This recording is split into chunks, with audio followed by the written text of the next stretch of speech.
Hello my dear student, unit number 1 और 2 पढ़ने के बाद अब हमारी बारी है यूनिट नंबर 3 पढ़ने की, जिस यूनिट में हमारे पास 4 चैप्टर होते हैं, 4 इंपॉर्टेंट चैप्टर।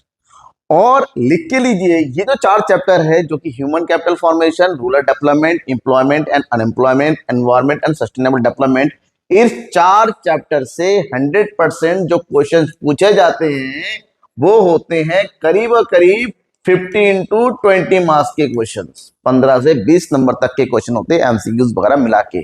तो यहां पर बेसिकली ऑप्शनल क्वेश्चन ज्यादा बनते हैं, ऑप्शन दिए रहते हैं, या तो human capital rural development option होगा या फिर इन दोनों में कोई नहीं। इन 4 चैप्टर से ज्यादातर क्वेश्चन ऑप्शनल होते हैं, छोटे छोटे क्वेश्चन आते हैं 2 नंबर के, 3 नंबर पे। ठीक है, इन 4 चैप्टर में से एक आपका केस भी आ सकता है। तो इन 4 चैप्टर में ऐसा क्या खास है, तो आज के इस क्लास में हम इन चारों चैप्टर के सारे इंपॉर्टेंट टॉपिक, खासकर जो एग्जामिनेशन में पूछे जाते हैं, शॉर्ट नोट के साथ पढ़ना चाहेंगे कि आपके एग्जामिनेशन में पूरा फायदा मिले। तो बेसिकली जितने भी टॉपिक्स है, चैप्टर है, एक एक करके बात करेंगे। स्टार्ट करेंगे ह्यूमन कैपिटल फॉर्मेशन से। देखिए, यूनिट है current challenges facing Indian economy. Indian economy को आजादी के बाद इंडियन की गवर्नमेंट ने काफी हद तक डेवलपमेंट करने की पॉलिसी अडॉप्ट किया, तो वो तो रहा industrial, agriculture and foreign trade की। इसी में जो सबसे इंपॉर्टेंट पॉइंट आता है कि what about the other things, human development index, जिसमें सबसे इंपॉर्टेंट होता है एजुकेशन हो गया, हेल्थ हो गया, एम्प्लॉयमेंट हो गया, इन्वायरमेंट हो गया, इन सब चीजों की बात करेंगे। तो इसमें अभी भी इंडिया की इकोनॉमी में बहुत बड़ी प्रॉब्लम थी। हमारे सामने बहुत बड़े चैलेंज थे कि हम केवल इकोनॉमिक डेवलपमेंट के नहीं करें, सोशल चैलेंजेस को भी हमें पार करना पड़ेगा। So there are so many problems facing the India, that is low human capital, rural areas में पॉवर्टी बहुत ज्यादा थी, अनएम्प्लॉयमेंट बहुत तेजी से बढ़ रहा था, हमारा इन्वायरमेंट बहुत तेजी से डिग्रेड हो गया था। तो ऐसे में हमें 4 इंपॉर्टेंट चैलेंज पढ़ने हैं, human capital formation, rural development, employment and unemployment and environmental degradation and sustainable development क्या है। तो वन बाय वन अगर चैप्टर टू चैप्टर बात करते हैं, first chapter is human capital formation. What do you mean by human capital formation? Human capital formation is the process to increase the stock of knowledge, skill, abilities and health that people possess। मतलब एक ऐसी process होती है जहां पर normal human को इसमें skill में कन्वर्ट किया जाता है। उस प्रोसेस को ह्यूमन कैपिटल फॉर्मेशन कहते हैं। और ह्यूमन कैपिटल का मतलब होता है हर एक वो आदमी जो स्किलफुल होता है, जो एक्सपर्ट होता है अपने काम में, जो कंट्री की इकोनॉमिक एक्टिविटीज में परफॉर्म करता है by their skill, by their experience, by their abilities. तो this is known as human capital. क्योंकि इकोनॉमी में कितने अच्छे रिसोर्स है, कितने पैसे है, कितना आपका नेचुरल रिसोर्स है, कितने आपके कैपिटल रिसोर्स है, उससे ज्यादा इंपॉर्टेंट है कितना ह्यूमन रिसोर्स है। क्योंकि जो आपके फिजिकल रिसोर्स है उसका यूज ह्यूमन रिसोर्स वाले ही कर सकते हैं, तो उनको ट्रेनिंग स्किल की जरूरत होती है। सो we have to define the change between both. There is human capital and that is human development. Human capital मतलब फोकस ऑफ प्रोडक्टिविटी क्या है, इकोनॉमिक प्रोस्पेक्टिव्स क्या होता है, और इम्प्रोव से इकोनॉमिक ग्रोथ होता है। जब ह्यूमन डेवलपमेंट की बात करते हैं, ये ओवरऑल वेलबींग की बात करता है, ये सोशल पर्सपेक्टिव की बात करता है, और ये इंप्रूव क्वालिटी ऑफ लाइफ की बात करता है। तो ह्यूमन कैपिटल और ह्यूमन डेवलपमेंट दोनों में थोड़ा सा डिफरेंस होता है, but human capital is the part of human development जो ओवरऑल डेवलपमेंट की बात करता है। Now human capital and economic growth both are interrelated to both. क्योंकि ग्रोथ जो होगा, मशीन चलाएगा कौन? कोई आदमी चलाएगा। पैसे का यूज कौन करेगा? कोई आदमी करेगा। ठीक है, तो ऐसे में बेसिकली जो स्किल और एक्सपर्ट होता है वही अपने फिजिकल रिसोर्स का बेटर यूज कर सकता है। So here the educated and healthy population can adopt new technology. भाई पढ़ा लिखा आदमी ही तो टेक्नोलॉजी डेवलप कर सकता है। Improve productivity, promote innovations and increase the efficiency in production. जब कोई आदमी पढ़ा लिखा बनेगा, एक्सपर्ट बनेगा, ह्यूमन कैपिटल में कन्वर्ट होगा, तो वही इन चारों को एक साथ कर सकता है। Just like Japan and south Korea. Japan और साउथ कोरिया जैसे कंट्री जो अपनी कंट्री में लोगों को डेवलप करने पर बिलीव करता है, ना कि बाकी फिजिकल कैपिटल पर। क्योंकि उनका मानना है कि ह्यूमन को एज ए कैपिटल डेवलप करेंगे, ह्यूमन को डेवलप करेंगे तो वो डायरेक्टली कंट्री को डेवलप करने पर फोकस करेगा। जैसे इंडिया जैसी कंट्री में इस बात का वो है, हमारे जो कंकरेंट गवर्नमेंट है, फॉर्मर गवर्नमेंट, उन्होंने कभी इंडिया में बेटर एजुकेशन पर ध्यान ही नहीं दिया।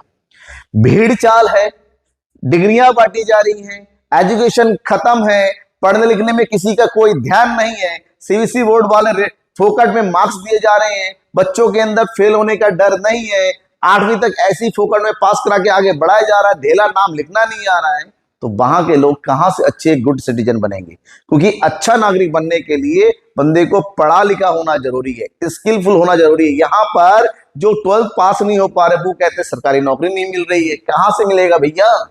हमारा सिस्टम ही खराब है। एज ए टीचर मुझे पता है कि कहां पर कौन सी खामी है, कहां क्या हो रहा है। हम तो पढ़ाई चले जा रहे हैं, लेकिन ये पढ़ाई भी बेकार है। क्यों बेकार है? हम जो पढ़ा रहे हैं वो लाइफ में यूज ही नहीं आ रहा है आपको। ज्यादातर डिग्री है, डिग्री से आगे बढ़ सकते हो जो है, लेकिन एक्चुअल प्रैक्टिकल लाइफ में देखें कि प्रैक्टिकल नॉलेज ही नहीं मिल पा रही है स्टूडेंट्स को। तो यहां पर जापान और साउथ कोरिया जैसे कंट्री ने, उन्होंने अपने कंट्री में एजुकेशन और स्किल पर फोकस किया। वहां के लोग स्किलफुल है, तो वहां का जो बच्चा होता है उनको बचपन से सिखाया जाता है कि you have to work for the nation, not work for own. और नेशन के लिए वर्क करने के लिए आपको अपनी एबिलिटीज को इंक्रीज करनी पड़ेगी। So human capital acts as a key driver of economic growth का सबसे की ड्राइवर होता है। जिस कंट्री के लोग जितने अच्छे होते हैं, उस भारत में वर्ल्ड की सबसे ज्यादा पॉपुलेशन है, लेकिन भारत वर्ल्ड की सबसे बैकवर्ड ह्यूमन कैपिटल वाली कंट्री है। क्योंकि यहाँ पर लोग पैदा होते हैं, वो स्किल नहीं बन सकते, बनना ही नहीं चाहते हैं। So sources of human capital formation, किसी भी इकोनॉमी में ह्यूमन कैपिटल फॉर्मेशन के बेसिक सोर्स मतलब वो तरीका जिससे इंसान को कैपिटल में कन्वर्ट किया जाता है, इंसान को वास्तविक इंसान बनाया जाता है। उसमें सबसे इंपॉर्टेंट है एजुकेशन। और जैसे कि मैंने कहा, इंडिया में एजुकेशन बिल्कुल दोयम दर्जे की है। इंडिया में प्राइमरी एजुकेशन की बात करते हैं, केवल रटाने का काम चला जा रहा है। सेकेंडरी एजुकेशन फेल है, हायर सेकेंडरी बर्बाद है, और हायर एजुकेशन की बात ही क्या करें, वहां पर तो पहुंचना ही टेढ़ी खीर है। जहां अच्छी पढ़ाई होती है वहां पर फीस बहुत ज्यादा है। ठीक है, तो इन्वायरमेंट ऐसा बन जाता है कि बच्चे मतलब पहुंच ही नहीं पाते हैं। तो इंडिया की एजुकेशन सिस्टम इतनी थर्ड क्लास हो चुकी है आज के टाइम में कि ह्यूमन कैपिटल बनाना तो छोड़ो, सोचने की बात ही बेकार है। बट हमें समझ पड़ना है, education is the most important source of human capital because it increase the knowledge, it increase the skill, it increase the analytical ability of individual। and जब ये सब कुछ बढ़ता है तो ऑटोमेटिक वो हर इंडस्ट्री हो, फार्मिंग हो, सर्विस हो, अपना कंट्रीब्यूशन करता है। तो इंसान को एजुकेट होना जरूरी है। और एजुकेशन का मतलब ये नहीं दो चार किताबें पढ़ ली, 2-4 डिग्रियां ले ली तो आप एजुकेट है, इसका मतलब एजुकेशन है ही नहीं बाबा। एजुकेशन का मतलब होता है जो चीज आप सीख रहे हो उसमें आप एक्सपर्ट हो, जो आप काम कर रहे हो उसमें आप स्किलफुल हो, आप अपने काम को परफेक्ट वे में अगर करते हैं तो यू आर एजुकेटेड। अगर मैं पढ़ा रहा हूं और आप मेरी पढ़ाई आपको समझ में आ रही है तो इसका मतलब मैं सही हूं। लेकिन अगर धकमधेल काम चल रहा है तो इसका मतलब यह है कि काम चलाओ को हम कैपिटल कह ही नहीं सकते। तो एजुकेशन का मतलब होता है बंदे को स्किलफुल तैयार करना, expertise banana. Second is health. आप एजुकेटेड हो लेकिन हेल्दी नहीं हो, आप स्टेबल नहीं हो, अब लुल्लू पंगु हो, आप मानसिक रूप से तनाव में घिरे रहते हो, तो that means you are not a perfect human capital. Because healthy person ही एक अपने हेल्दी माइंड का यूज कर सकता है। कहावत है healthy mind available in a healthy body. तो बॉडी का हेल्थ होना जरूरी है, और इसके लिए कंट्री में अच्छे hospital, sanitation facility, vaccination programmes and nutrients programme होना चाहिए। और इन सबसे ज्यादा जरूरी है कि लोगों को अपने हेल्थ के बारे में पता होना चाहिए, कि लोगों को ये पता होना चाहिए कि हमें हेल्दी रहना है, लोगों को हेल्दी खाना है, लोगों को एक्सरसाइज करनी है, लोगों को हेल्दी लाइफ जीना है। जापान, कोरिया, फ्रांस, यहाँ के लोग बहुत ही हेल्दी खाना खाते हैं। हम क्या करते हैं? Fast food. ये ले दिन भर मैदा ठूसते रहते हैं, पेट तो मेरा भी है, ठीक है, लेकिन मैंने अवॉइड किया इस सबको। तो यहाँ पर चीजों को थोड़ा ध्यान रखना पड़ेगा कि बीमार ही ना पड़े। We have to work. लोगों को हॉस्पिटल मत दो, लोगों को वो फैसिलिटी दो ताकि लोग हॉस्पिटल तक जाने ना ही जाए। ठीक है, नेक्स्ट है ऑन द जॉब ट्रेनिंग। काम करने के बाद लोगों को लर्निंग स्किल डेवलप करने के लिए जो on the job training provide करना पड़ेगा, कि अगर एग्रीकल्चर करता है तो एग्रीकल्चर वाले को, फार्मर को बीच में ट्रेनिंग मिलनी चाहिए। सॉइल का यूज कैसे करें, न्यू सीड का यूज कैसे करें, फार्मिंग के बारे में कैसे जाए, एनवायरमेंट को कैसे बचाएं। डॉक्टर को ट्रेनिंग मिलती रहती है, फार्मर को ट्रेनिंग मिलती रहती है। ऑन द जॉब ट्रेनिंग होना जरूरी है ताकि वो अपने काम में और ज्यादा परफेक्ट होते चले जाए। Migration. Migration means movement of people from one region to another region for in search of better opportunities and better education. काम के लिए एक जगह से अगर हमें लगता है कि यहां पर मेरा काम अच्छा नहीं चल रहा है, मैं अपने स्किल का प्रॉपर यूज नहीं कर पा रहा हूं, तो we have to move to another place. तो this movement from one place is known as migration, and migration needs two type of cost, that is living cost and transport cost. एक जैसे दूसरे जाना चाहिए तो ट्रांसपोर्ट खर्चा होगा, और जैसे लिविंग की सेटलमेंट में थोड़ा टाइम लगेगा। Next is information. Every country should expend to human capital by better development of information system. किसी भी कंट्री में इंफॉर्मेशन सिस्टम को बेटर होना चाहिए कि कंट्री में जॉब अपॉर्चुनिटी बेटर है या नहीं है, एजुकेशन इंस्टीट्यूट कैसा है, ट्रेनिंग प्रोग्राम्स कैसा है, ये लोगों तक प्रॉपर इंफॉर्मेशन पहुंचनी चाहिए। तो कम्युनिकेशन सिस्टम एंड इंफॉर्मेशन में बेटर पोजीशन पे होना चाहिए। This all are the basic source of development human capital formation in a country. अब problems of human capital formation in India. India में क्या प्रॉब्लम है? मैंने कहा इंडिया में सबसे बड़ी प्रॉब्लम ये है कि इंडिया में कुछ भी नहीं है। इंडिया में रिसोर्स है, इंडिया में नेचुरल रिसोर्स है, इंडिया में पैसे, इंडिया में लोग है, सब कुछ है, लेकिन क्या नहीं है? इंडिया में सोच नहीं है, इंडिया में सिस्टम नहीं है, इंडिया में प्रोसेस नहीं है। क्यों? क्योंकि हम अपने आप को उसका हिस्सा बनाना ही नहीं चाहते हैं। और सबसे ऊपर है, इस सब की जिम्मेदारी किसकी है? सबसे पहले जिम्मेदारी सरकार की है, फिर लोगों की है। सरकार अपनी जिम्मेदारी को परफॉर्म नहीं कर पाती तो लोग भी नहीं कर पाते। तो प्रॉब्लम ये है कि इंडिया वर्ल्ड के सबसे ज्यादा पॉपुलेटेड, इंडिया में वर्ल्ड के सबसे ज्यादा एजुकेटेड, इंडिया में वर्ल्ड के सबसे ज्यादा यूथ होने के बाद में इंडिया ह्यूमन कैपिटल फॉर्मेशन के मामले में पीछे क्यों है?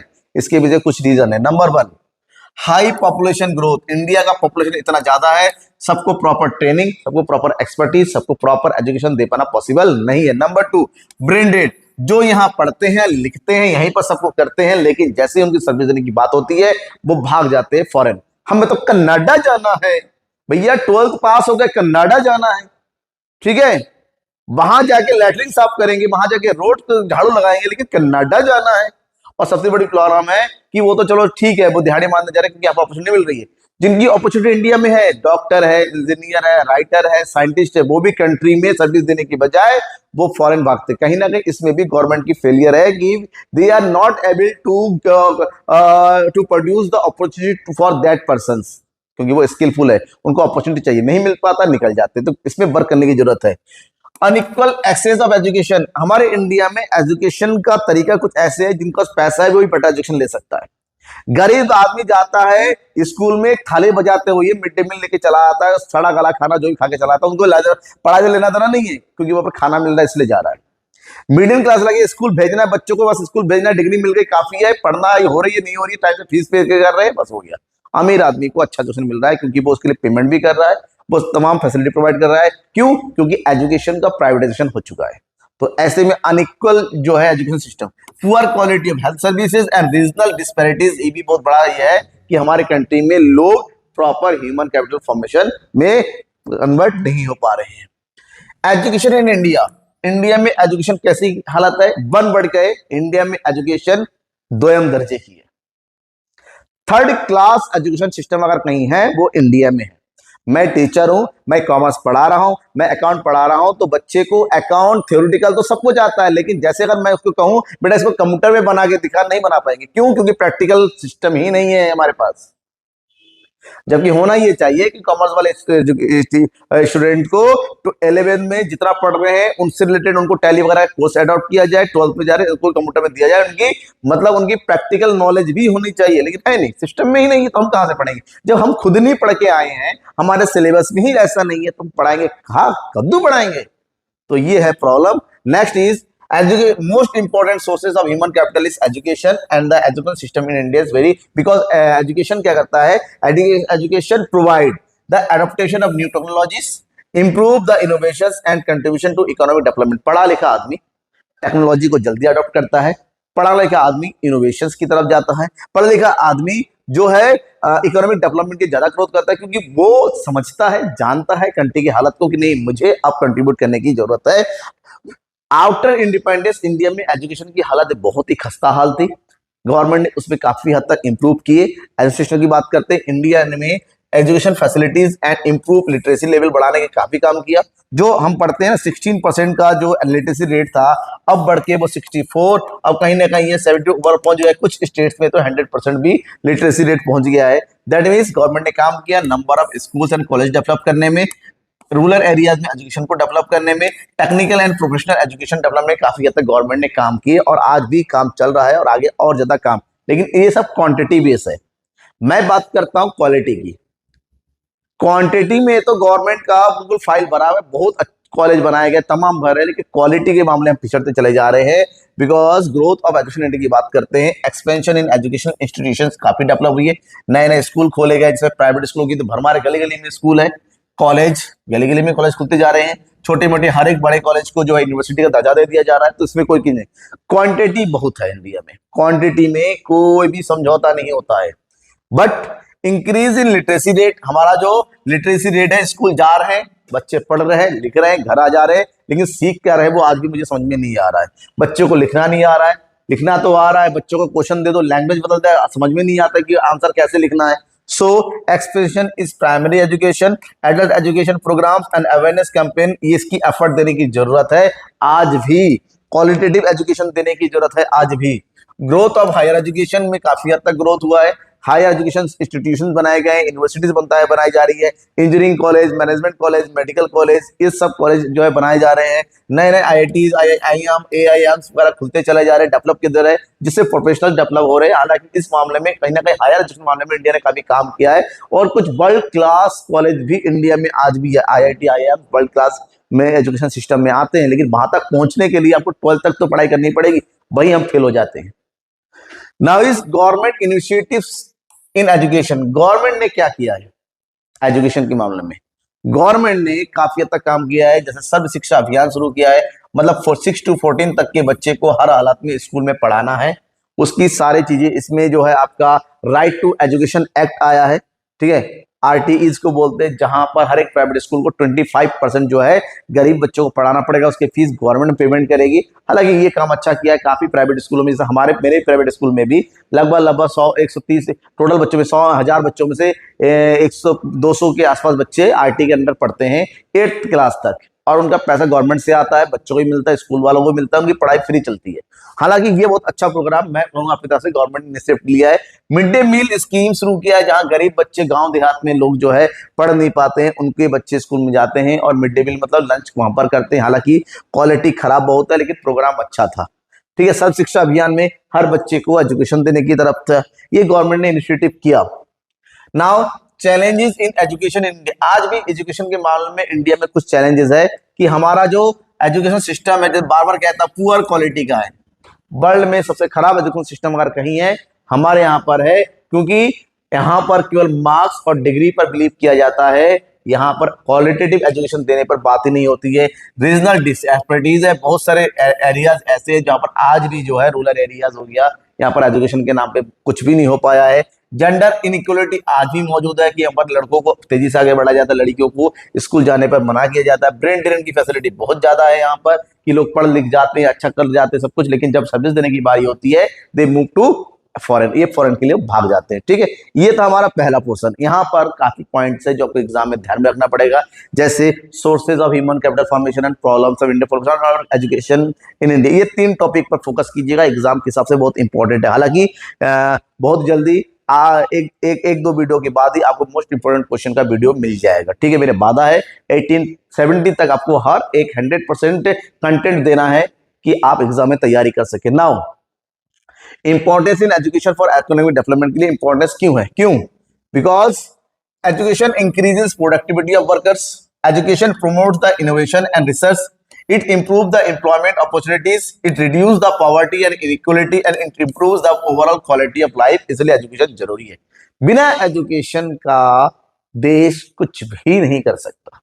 तो एजुकेशन, जापान सबसे बड़ा एग्जांपल है, सबसे छोटा देश जहां हर साल कुछ ना कुछ होता रहता है, उन्होंने अपने को डेवलप करने के लिए एजुकेशन का सहारा लिया और वहां पर लोग पढ़ लिख के अपने को इतना डेवलप कर चुके कि आज छोटी सी कंट्री होने के बाद भी वो सब एकदम नंबर 1 कंट्री के कह सकते हो आप। Now is rural development. Rural development human capital पढ़ लिया, सेकंड चैप्टर इसका रूरल डेवलपमेंट। रूरल डेवलपमेंट मतलब रूरल एरियाज को किस तरह से डेवलप किया जाए उसके बारे में पढ़ना है। So what is rural development? Rural development refer to the improving the economic and social conditions of people living in rural areas. Rural areas में रहने वाले लोगों का social and economic development he rural development कहते हैं।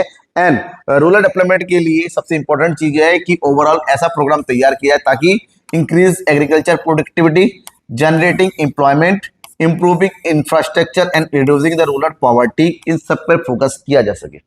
वहां के रहने वाले लोगों की सबसे एग्रीकल्चर प्रोडक्टिविटी बढ़ाने की जरूरत है, क्योंकि बेसिकली रूरल एरियाज का जो अपॉर्चुनिटी ऑफ वर्क होता है वो एग्रीकल्चर होता है। सो एग्रीकल्चर का डेवलपमेंट होना ही रूरल एरियाज का बेसिक डेवलपमेंट कहा जाता है।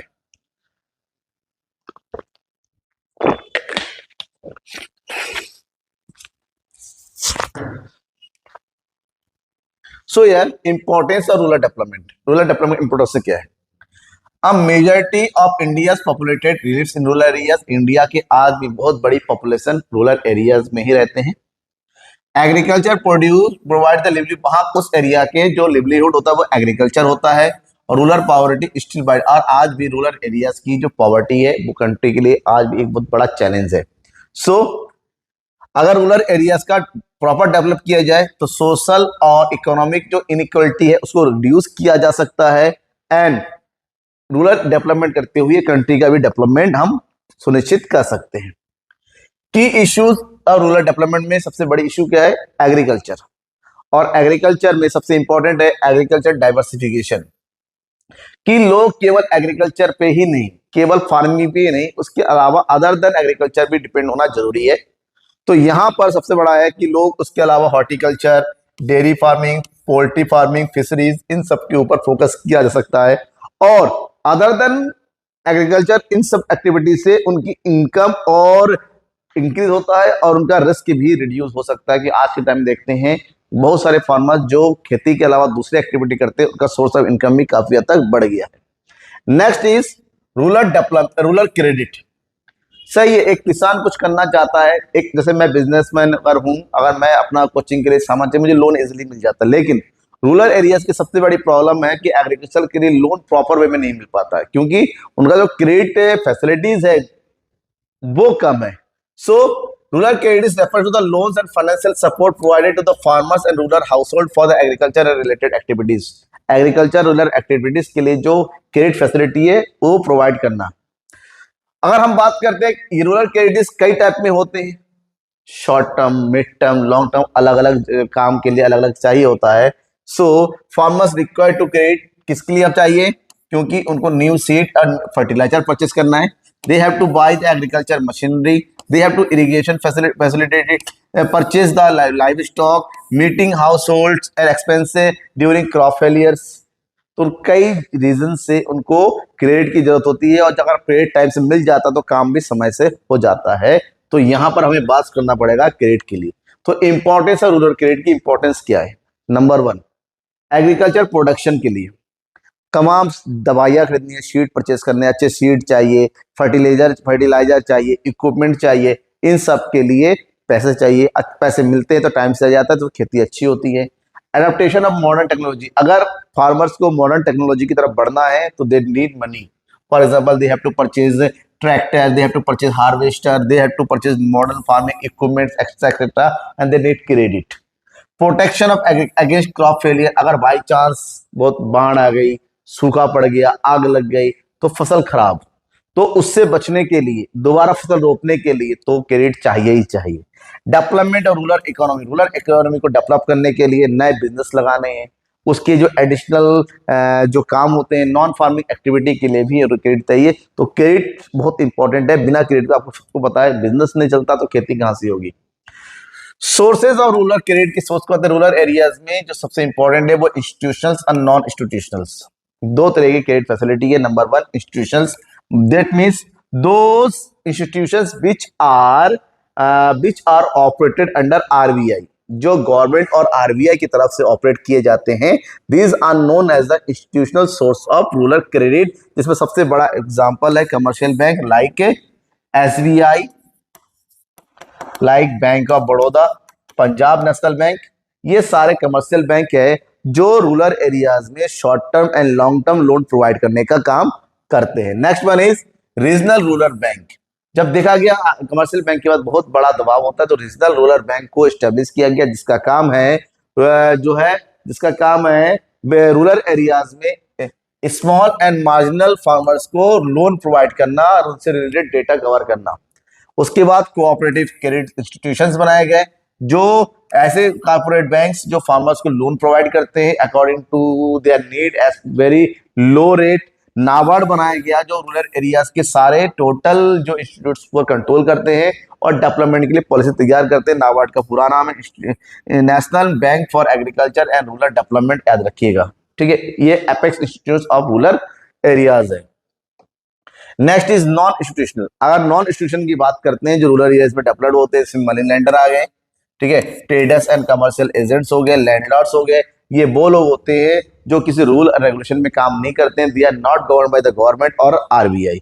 Okay, next is problem associated with rural credit. Rural credit में प्रॉब्लम क्या है?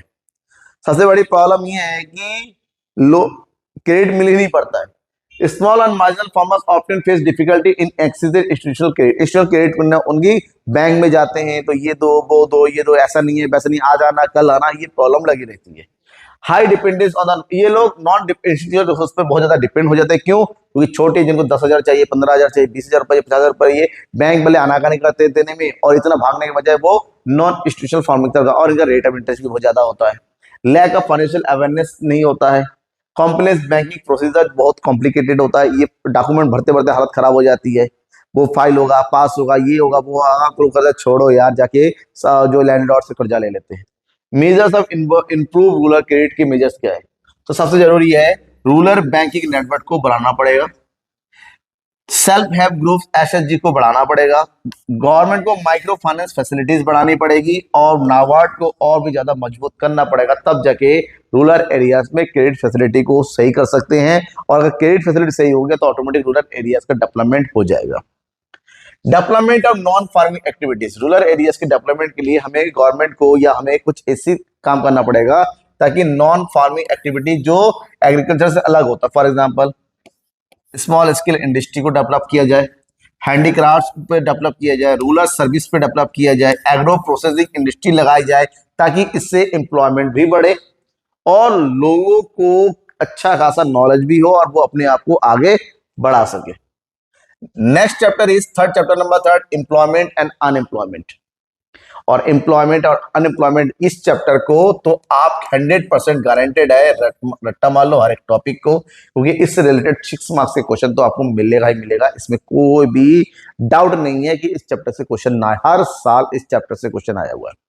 तो ये वाला टॉपिक आपको किसी भी तरह से हर हालत में पढ़ना है और अच्छे से पढ़ना है। खाली पढ़ना ही नहीं है, अच्छे से पढ़ना है, ठीक है।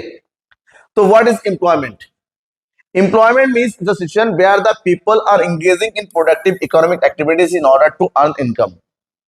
ये वो तरीका होता है जहां पर लोग अपनी लाइफ को जीने के लिए किसी न किसी इकोनॉमिक एक्टिविटीज में परफॉर्म करते हैं और अपनी लिवलीहुड अर्न करते हैं। That means they are working for wages और salary, they are own their self employed business, they engage in production of goods और services, they are engage in agriculture farming. So अगर वो कोई ना कोई काम करते हैं, ठीक है, वो किसी ना किसी से काम करते हो, अगर जिंदगी चला रहे हैं, अपनी लाइफ अर्न कर रहा है, तो that is known as employed.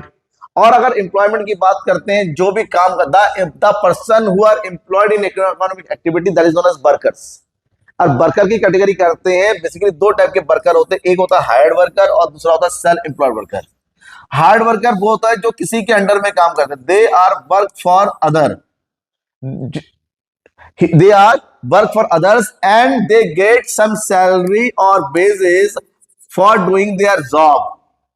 वे उतना ही काम करते हैं जितने इनका पैसा मिलता है और काम के लिए, और ये पूरी मेहनत दूसरे के लिए करते हैं। But other than self employed person और those person who are work for own self, ये अपने काम खुद करते हैं, ये खुद को रिवार्ड देते हैं, जितना भी काम करते हैं इनको किसी को जवाब देने की जरूरत नहीं है।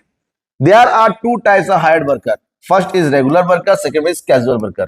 Regular worker are those worker who are get salary in regular basis and they have some future securities, like they have secure for promotion, they have permanent employees, they get PF, TA, DA, etc., and life insurance also. But casual workers are those workers they work for daily basis. They work for daily basis, मतलब जितना काम किया उतना पैसा मिला, काम नहीं मिला तो पैसे भी नहीं मिलेंगे। In they have no any future securities, इनका कोई फ्यूचर सिक्योरिटी नहीं है। और इंडिया में इस टाइम क्या नंबर ऑफ कैजुअल वर्कर बहुत ज्यादा है, कि सबको रेगुलर वर्क नहीं मिलते। रेगुलर वर्कर्स में भी दो प्रकार के होते हैं, फॉर्मल और इनफॉर्मल, इसके बारे में बाद में बात करेंगे। Now is the structure of employment India. India में जो वर्कर्स है वो किस हिसाब से है? Primary sector agriculture and allied activity में डिपेंड होते हैं, सेकेंडरी सेक्टर जो मैन्युफैक्चरिंग एक्टिविटी में डिपेंड होते हैं, और टर्सरी सेक्टर जो सर्विस से रिलेटेड होते हैं, banking, education, transport, communication etcetera etcetera, these are the. और इंडिया में जो डेवलपमेंट हुआ है, जो एग्रीकल्चर सेक्टर में आज भी बहुत ज्यादा लोग डिपेंड है, लेकिन कंट्रीब्यूशन है थर्ड सेक्टर का। ठीक है, तो एग्रीकल्चर जो खराब हुआ था उसका प्रॉपर डेवलपमेंट नहीं हो पाया, लोगों आज भी नंबर ऑफ पॉपुलेशन बहुत ज्यादा एग्रीकल्चर में डिपेंड है। Next is labour force. Labor force refers to the total number of people who are willing and able to work in economy. वो लोग जो किसी इकोनॉमी में काम करना चाहते हैं, they are expert people and they need work. ठीक है, तो एम्प्लॉयड पर्सन जो काम कर रहे हैं, दो जो काम ढूंढ रहे हैं, in total those person who are engaged in economic activity and who are willing to work and they searching for job, they are known as labor force. For example, इसमें वो लोग आते हैं जो कहीं ना कहीं काम कर रहे हैं, काम ढूंढ रहे हैं, अब 18 प्लस लोग होते हैं, लेकिन इसमें वो लोग इंक्लूड नहीं होते हैं those who are under age, जो लोग 60 प्लस होते हैं, जो स्टूडेंट्स होते हैं, पीपल नॉट इंटेंशन वर्किंग, इन लोगों को इसमें इंक्लूड नहीं किया जाता है। Other in workforce, workforce are refers to the number of people who are actually engaged in some economic activities, जो किसी न किसी इकोनॉमिक में एंगेज होते हैं, and these are the actual labor of the country. So yeah, labor force means employed plus unemployed both, but workforce is only employed person. So the difference between the labor force and workforce is known as unemployed. इन दोनों का जो difference होता है unemployed, और यहीं से निकल के आता है वर्कर पॉपुलेशन रेशियो और पार्टिसिपेशन रेशियो। किसी भी कंट्री में टोटल पॉपुलेशन के कंपैरिजन में कितने लोग इकोनॉमिक एक्टिविटी में एक्टिव है, that is known as participation rate, and we have to calculate by using total number of workforce in a country divided by total population and multiply by 100। मान लो एक country में अगर 10,000 लोग है, उसमें 7,500 लोग वर्कफोर्स में एंगेज है, तो that means the total percentage of workforce is 75, बहुत ज्यादा है। लेकिन इंडिया का जो वर्कफोर्स परसेंटेज में ओनली 34% के आसपास है। ठीक है ना, so we have to work कि लोग ज्यादा से ज्यादा इकोनॉमी, बिकॉज इंडिया का जो 50% पॉपुलेशन है फीमेल्स है, उनका इकोनॉमिक एक्टिविटीज में एम्प्लॉयमेंट में बहुत ही कम कंट्रीब्यूशन है। इसके पीछे बहुत सारे रीजन वर्क करते हैं। तो what is unemployment? Unemployment is a situation where the people who are willing to work and capable for working but they can not get the suitable job. वो लोग जो काम करना चाहते हैं, काम करने का पूरा इरादा रखते हैं, that but they are searching for job but get not getting the work. वो काम करना चाह रहे, ढूंढ भी रहे, लेकिन उनको काम नहीं मिल पाता, that situation is unemployment. And there are various types of unemployment available in the Indian country. Number one, disguised unemployment and seasonal. Disguised का मतलब होता है more people are employed rather actual, जहां पर दो लोग काम करना चाहिए, पर अगर 5 लोग काम कर रहे हैं क्योंकि बाकी तीनों का कोई काम नहीं है, तो इसको बोलते हैं disguised unemployment। दिख रहा है कि काम कर रहे हैं, लेकिन एक्चुअली वहां पर बाकी लोगों की क्या जरूरत नहीं है। फॉर एग्जाम्पल फार्मिंग में, खेत में 2 लोगों से काम हो जाएगा, क्योंकि बाकी लोग ऐसे बेले पड़े हैं तो उनको भी खेतों में लगा दिया जाता, that is known as disguised unemployment. Next is seasonal unemployment. What do you mean seasonal? This is a type of unemployment where people are getting the job for a particular season. For example, अब गन्ने की factory खुल गई है, sugar factory में लेबरों को लगा दिया गया, 100-150 हजार के आसपास लेबर काम कर रहे हैं। फरवरी उसके बाद अभी जैसी खत्म होने वाला, अप्रैल तक आते आते सब काम नंबर सब हो जाएगा और सब लोग जो है अनएम्प्लॉयड हो जाएंगे, किसी दूसरे काम चला जाएगा। तो वो लोग जिनको सीजन, धान काटने का समय आएगा, लोग धान काटने में लग जाएंगे।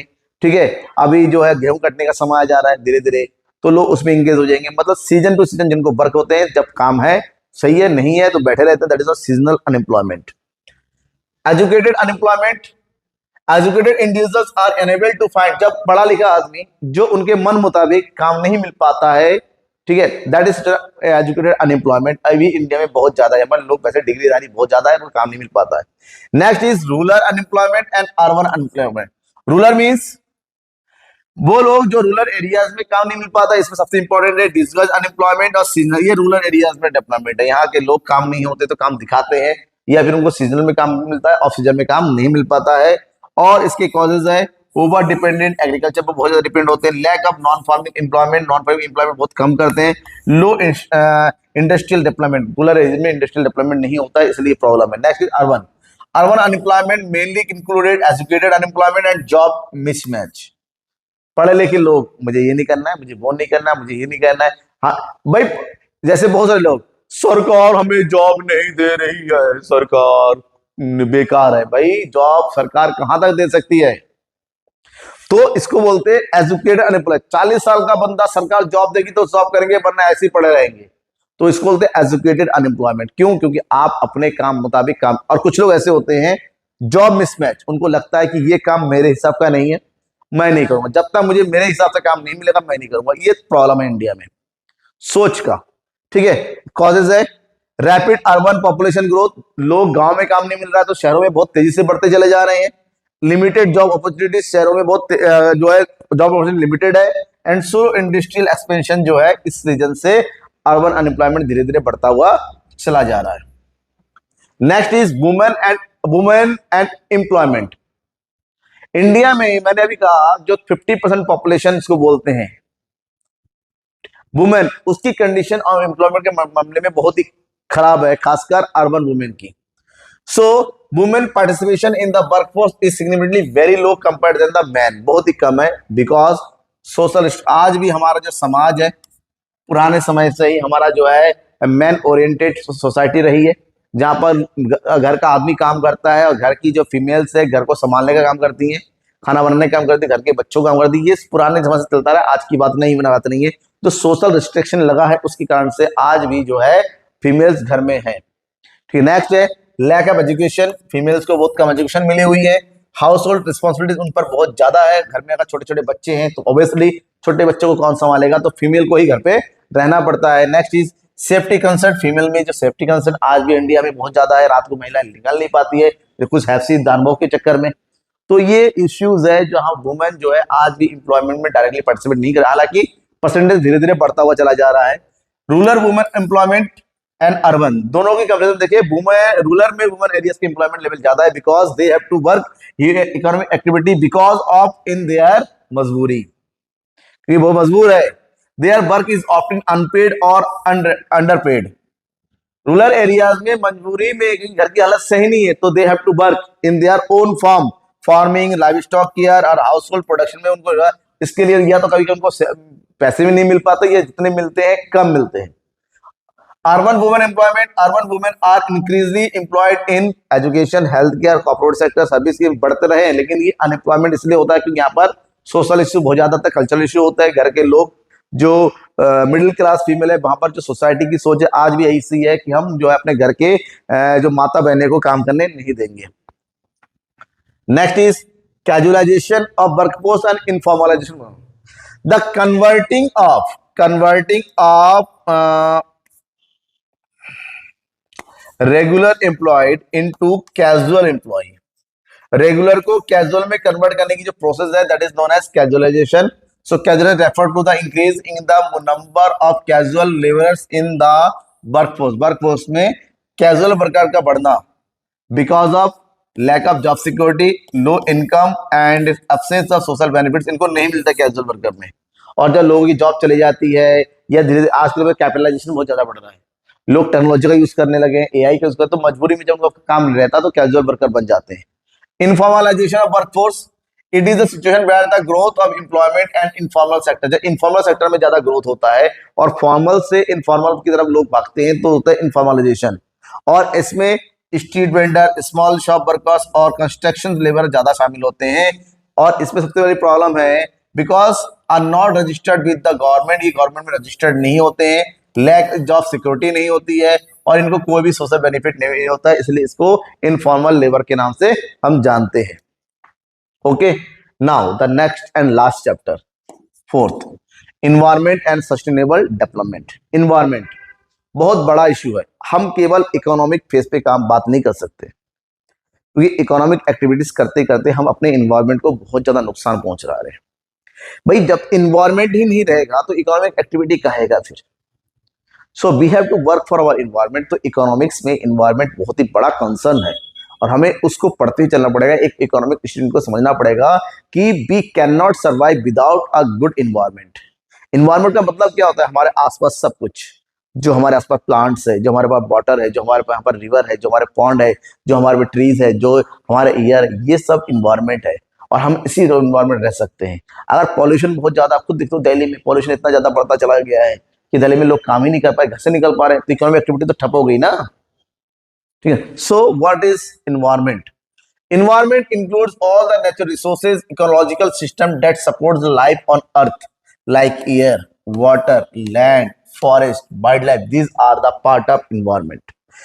Economic development often leads to overuse of. Whenever we overuse our resources, it is cause some problem, and this problem is known as the economic environmental crisis or environmental degradation.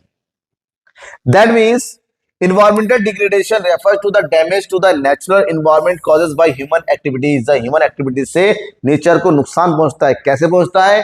Because nature में दो चीज ही है, एक generation capacity और दूसरा होता है ऑब्जर्वेटिव capacity. Nature की जनरेशन कैपेसिटी अगर कम हो जाता है और ऑब्जर्वेटिव कैपेसिटी भी अगर कम हो जाए तो ऐसे में डायरेक्टली नुकसान है। नेचर ही सृजन करता है और नेचर ही जो है संहार करता है। अगर दोनों को ही बैलेंस डिसबैलेंस कर दोगे तो नेचर का ही नुकसान है।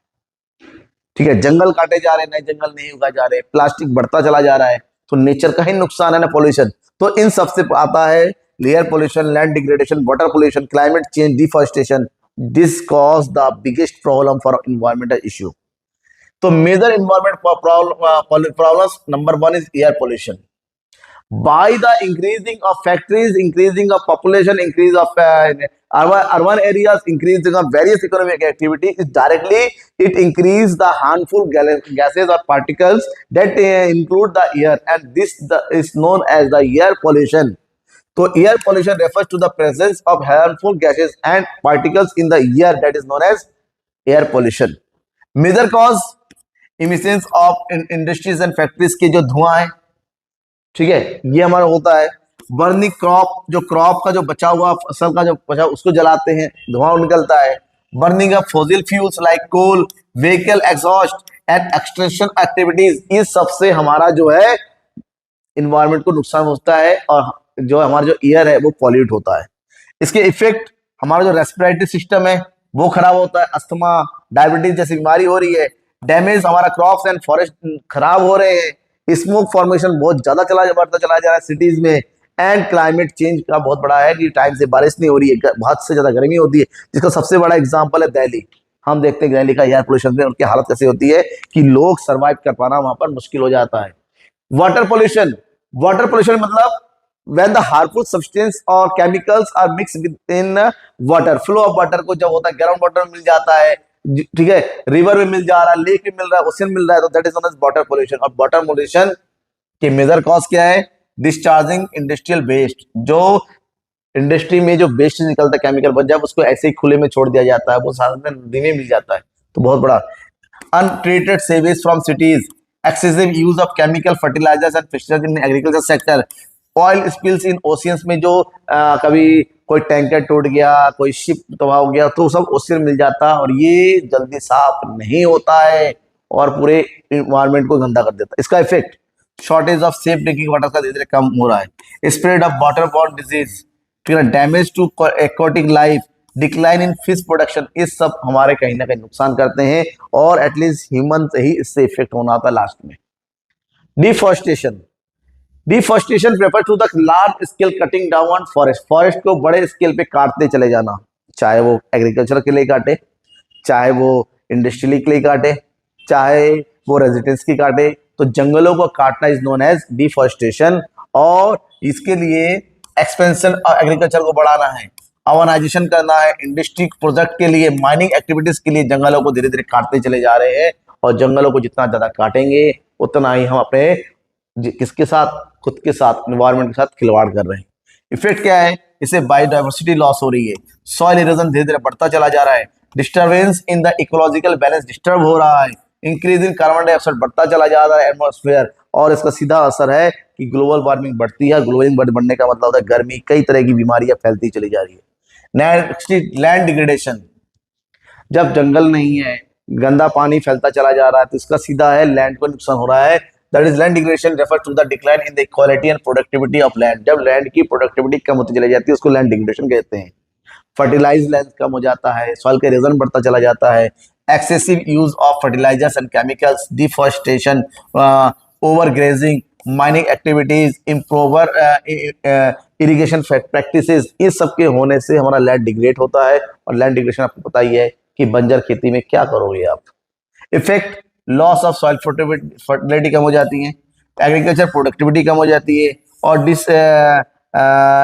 डिसर्टिफिकेशन इन सम रीजन में बहुत ज्यादा प्रॉब्लम आ जाती है कि वहां पर खेती ही नहीं पाती है और रहने लायक जगह भी नहीं बन पाती है। क्लाइमेट चेंज, जितने भी हमने प्रॉब्लम पढ़ा उन सबका सब लास्ट में रिजल्ट आता है क्लाइमेट चेंज हो रहा है। ठीक है, ठंडी टाइम में नहीं पड़ी, यह तो पड़ती बहुत ज्यादा है, लेट पड़ रही है, बारिश नहीं होती, जब होती है बहुत ज्यादा हो जाती है, गर्मी बहुत ज्यादा पड़ रही है, सहने लायक नहीं है। तो ये सब क्लाइमेट चेंज का एग्जांपल है। That is climate change refer to the long term change in temperature, rainfall pattern and weather condition on the earth is known as climate change. Climate change mainly cause of the increase of green house gas बढ़ता चला रहा है, carbon dioxide बढ़ता है, methane बढ़ता है, nutrition oxide बढ़ता है, और उसका सिंपल है कि गर्मी बहुत ज्यादा पड़ती है। पहले गर्मी का साइकिल 2 से 3 महीने का था, अब बढ़ते बढ़ते 6 महीना, 6 मंथ से ज्यादा लोग जो गर्मी से बेहाल रहते हैं because of climate change. Effect, rising global temperature, melting glaciers, rising sea levels, extreme weather events like floods and droughts बहुत ज्यादा बढ़ते चले जाते हैं, और इन सबको होना है और धीरे धीरे ये बढ़ता हुआ चला जा रहा है। Next is global warming. Climate change का सीधा है global warming. Global warming refers to the gradual increase in the earth's average temperature का धीरे धीरे बढ़ता हुआ चला जाना, गर्मी बहुत ज्यादा होना। इसका सिंपल है, बर्निंग ऑफ फॉसिल फ्यूल्स चलता चला जाएगा, industrial emissions, deforestation, excessive use of vehicles, इससे ग्रीन हाउस गैस बढ़ते चले जाते हैं, और ग्रीन हाउस गैस जितना ज्यादा बढ़ेगा तो ग्लोबल वार्मिंग उतनी ज्यादा। इसका सिंपल है कि हमारा जो पोलर आइस केप्स है वो हमारा धीरे धीरे कम गलता चला जा रहा है, मेल्ट हो रहा है।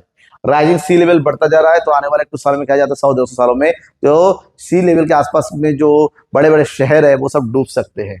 लॉस ऑफ बायोडाइवर्सिटी खत्म हो सकती है, increase in extreme weather events बहुत ज्यादा हमारे बढ़ सकते हैं। ग्लोबल वार्मिंग बढ़ने का सीधा मतलब होता है कि हम इन्वायरमेंट के साथ बहुत बड़े तरीके से खेल रहे हैं। Ozone layer depletion, global warming green house gas के बढ़ने का सिंपल है, जो protective layer of stratosphere that absorb the harmful ultraviolet radiations from the sun, जो एक लेयर है, जो इन्वायरमेंट में एक लेयर है जो सन से आने वाले अल्ट्रावायलेट रे को रोकता है, that is not ozone layer.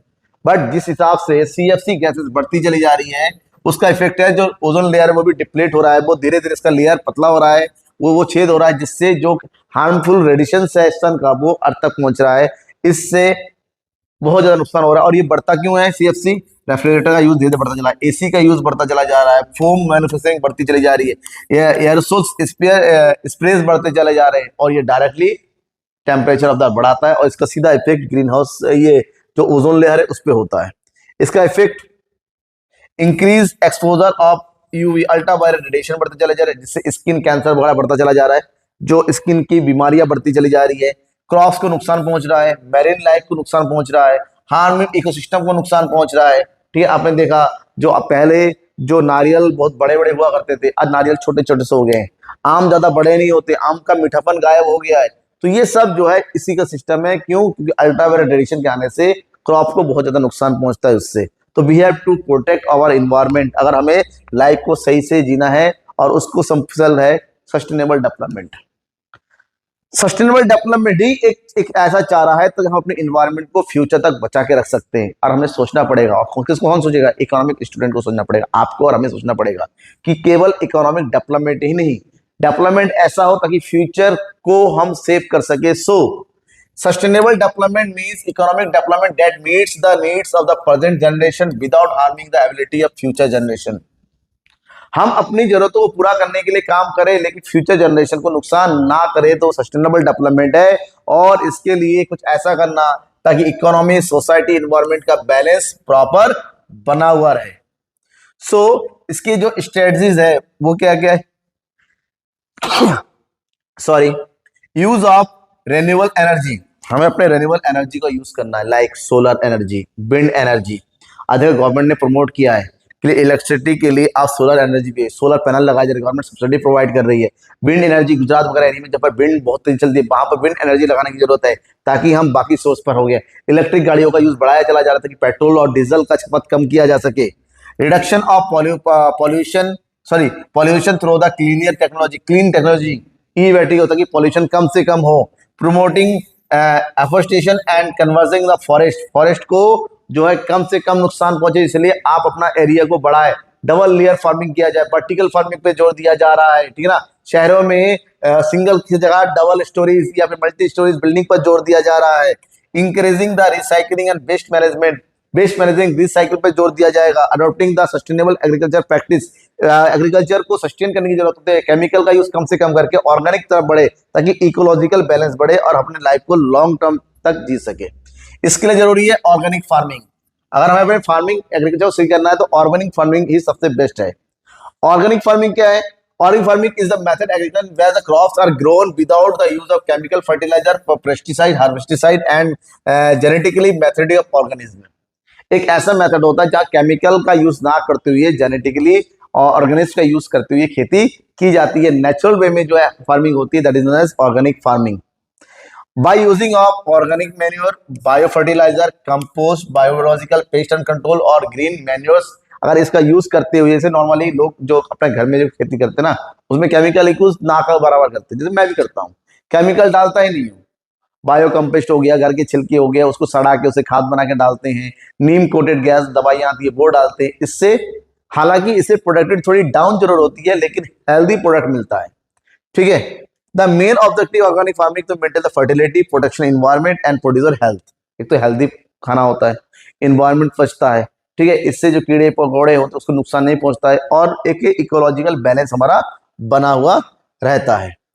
Features of organic farming के फीचर्स क्या है? नंबर 1, इससे हमें अपने नेचुरल इनपुट्स का यूज करना पड़ता है, जैसे बायो फर्टिलाइजर, नीम, ये सब, इससे केमिकल का यूज नहीं होता है। Avoidance of chemical pesticides, chemical दवाइयों का अवॉइड किया जाता है कि हमें केमिकल फर्टिलाइजर का यूज नहीं करना है। क्रॉप रोटेशन चलता रहता है, जिस खेत जगह मिट्टी में जो फसल है हर बार उसको बदल बदल के, जिससे फर्टिलिटी ऑफ लैंड बना। हम क्या करते हैं, धान गेहूं धान गेहूं धान गेहूं धान गेहूं, फर्टिलिटी खत्म, पड़ गए प्रोडक्शन कहां से होगा, दवाई डाल देते हैं। वो क्रॉप रोटेशन चलता रहना चाहिए। Use of organic manure, organic manure का यूज किया जाए, बायो कंपोस्ट, इन सब का। फिर है इको फ्रेंडली फार्मिंग करेंगे तो ऑटोमेटिक इकोनॉमी को एंड इन्वायरमेंट दोनों को फायदा मिलेगा। दैट इज इंपॉर्टेंस क्या है, इससे हमारा इन्वायरमेंट प्रोटेक्ट होता है, ये इन्वायरमेंट फ्रेंडली है और सबसे इंपॉर्टेंट ये हेल्थ फ्रेंडली है और इंप्रूवमेंट ऑफ सॉइल फर्टिलिटी भी बढ़ाती है, ठीक है। इसमें कोई भी सॉइल पोल्यूशन नहीं होता, वाटर पोल्यूशन नहीं होता, एयर पोल्यूशन भी नहीं बढ़ता है, इससे सॉइल को कोई नुकसान नहीं पहुंचता है और सबसे इंपॉर्टेंट ये हमारे हेल्थ के लिए फायदा है क्योंकि हम केमिकल के बिना वाला खाना खाते हैं। आप टेस्ट देखिए, मार्केट से खरीद के लेके आप घर में उठाए, दोनों का टेस्ट थोड़ा सा अलग होगा। सो अगर हेल्थ और इन्वायरमेंट को बचाना है तो ऑर्गेनिक फार्मिंग की तरफ बढ़ना हो।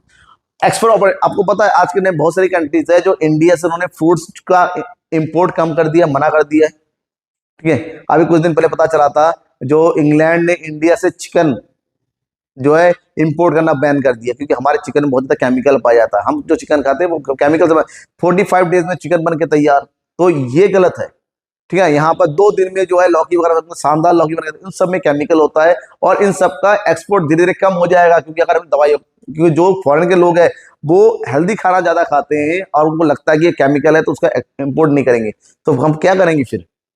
एम्प्लॉयमेंट जनरेशन, हम अपने जनरेशन को एम्प्लॉय दे सकते हैं क्योंकि इसके लिए ज्यादा से ज्यादा लेबर का यूज होता है और आराम से हम अपने कन्वेंशनल फार्मिंग को बढ़ाते हुए जो है एम्प्लॉयमेंट को जनरेट कर सकते हैं, ठीक है। तो ये सारी चीजें हैं, इससे सस्टेनेबल डेवलपमेंट पे जोर देना बहुत जरूरी है और ये सारे टॉपिक आपके लिए जरूरी है जो मैंने आज बताया, इसको एक बार रिवाइज कर लीजिए, सारे टॉपिक को एक बार पढ़ लीजिए, एग्जामिनेशन में 15 नंबर आपको देके जाएगा, इस बात की गारंटी मेरी है। तब thank you and bye. Share करना दोस्तों के बीच में।